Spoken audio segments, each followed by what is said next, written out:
Yeah.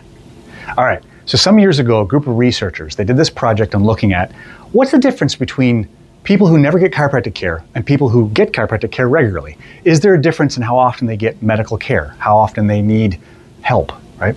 So this is what they found.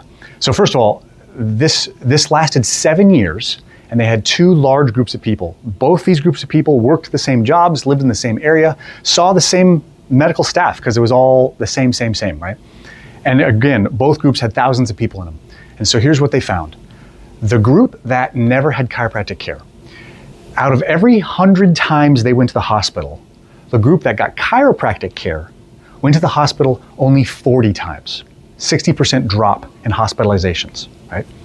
Now, the group that never had chiropractic care, out of every 100 days they spent in the hospital, not just how often they went, but the days they were spent. So out of every 100 days spent in the hospital, the group that got chiropractic care spent 41 days. That's a 59% drop, okay? Now, not just that, but the group that never had chiropractic care, out of every 100 different surgeries and outpatient procedures they had, the chiropractic group only had 38. That's a 62% drop in surgeries and procedures. And finally, the group that never had chiropractic care, out of every $100 that they spent, the chiropractic group spent $15, an 85% drop in their pharmaceutical costs. Is there any wonder that Big Pharma is not a big fan of chiropractic?